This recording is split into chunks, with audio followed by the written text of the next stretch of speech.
I thought it would get easier as the years went on, but there's more pressure than ever, because the longer you're in, I've come to find that the longer you're in a business like this, people expect more from you because you've been around longer, and so then you can't really have a bad day, or you can't have a bad art piece. So there's a lot to live up to for other people's expectations too. So you have a lot of weird mental stuff going on while you're painting paintings or drawing things, because it's not just like you're drawing a picture. When you were doing it years ago, it's almost like, wow, now I'm drawing a picture, now I have to make this look a million times better than I ever did before, because everyone's expecting this thing from you. It's almost like when a musician probably puts out a new album, they're anticipating the album, and if it's not up to everyone's expectation, they all like, oh, that's terrible, we hate it. That's all everything that goes into doing this type of work.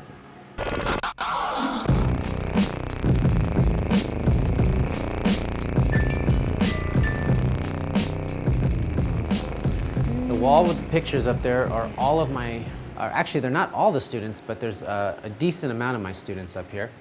Not everybody wants their pieces hung, but I try to talk with the students to try to display their artwork, and a lot of the artwork here is done from students that are 8 years old all the way to my oldest student is 53. A lot of times they'll give me praise for how I'm teaching them, but honestly it's just the fact that I really believe it's that they follow the lesson, and then I give them a lot of leeway to use their imagination, and this is the result of it, and a lot of them have done some incredible work. Everyone here in my studio has a style of their own, and that's what I try to really bring out in them, is themselves and their own style. Those two are the first two that I did of the series when we started archiving all the girls' paintings. My goal is to do 1,000 of them, and I'm right now in the 300s. To produce a painting, it can take all the way from 4 hours to 2 weeks. Some paintings are just simple brush strokes that just have come out just beautifully, where I feel like they don't need any additional work to them. There's a piece called Catherine, which is actually an art piece I did of my wife, and it's one of the most popular pieces. It sold a few years ago, and it's on the cover of a lot of the brochures, and it's just blue and white, but it's got this very ghostly effect to it, and there's just something about it that I was able to capture a moment. My average day is so incredibly busy, but it's not just because I'm a cartoonist. So we have 4 children. Nope, Hampton to do. Can't do that today. Come here. You gonna get your shorts on? I love you. I love you so much. You're such the cutest kid.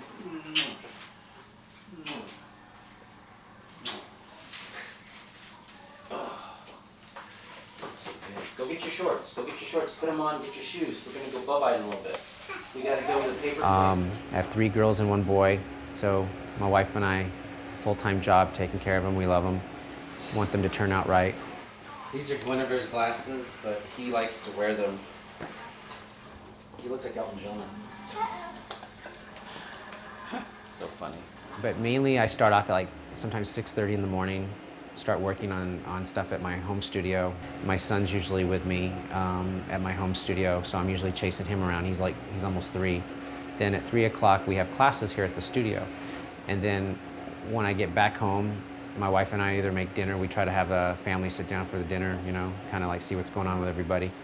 And then once everyone goes to bed, I go and paint some more, sometimes till 2 in the morning. Sometimes, depends if I'm caught up with things, and then I get up and do the whole thing over and over again.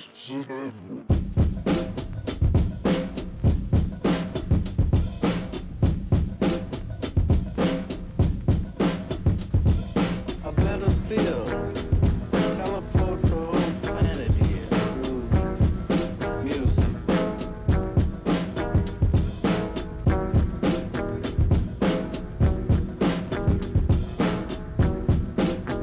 This is fun. I enjoy sweating here. I enjoy Comic-Con, especially before the show, because they always turn the air conditioners off and it's so good. I have sweat dripping in all the most incredible places in my body right now. I can't wait. Can't wait to take a shower.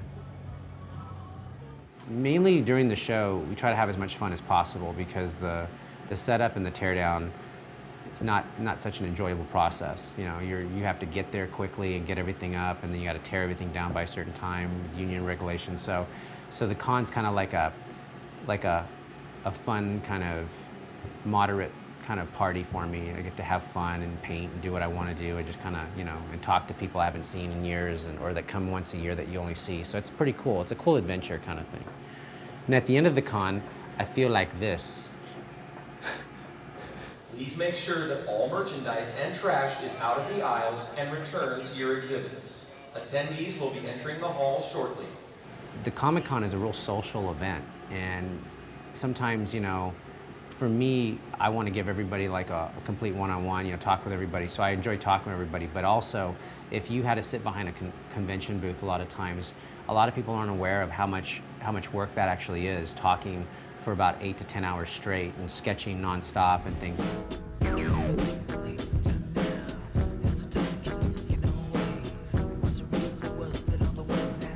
It's worth the work. It's, I think for me, because, you know, I've been doing it for so many years, it can be a little bit tiring, but, you know, I think with anything that you do, like if you're an artist and like you do it for fun and you enjoy it and then it becomes like your primary way of making a living, you get a little jaded sometimes, you know, or like, you know, you'll see creators get kind of grumpy and stuff, but if you take a step back, you look at it and you go, you know what, this is still pretty cool to be doing this. I wouldn't trade my job for the world. I mean, I did work grocery for 6 years on night crew and paid the bills, but not a fun experience. What's helped me become a successful artist is knowing that I don't want to do any of those jobs. So it made me work harder because I had the other alternative was work a crappy job or work a job that I'm not going to like, you know, or wear a suit, which I just don't fit into those categories, or really work hard in my art and do what I want to do. And, you know, it is stressful sometimes with commissions and deadlines, but to me, it's like, I think it's important, you know, to set out, if you have a goal, to set out and do it 110% if you can.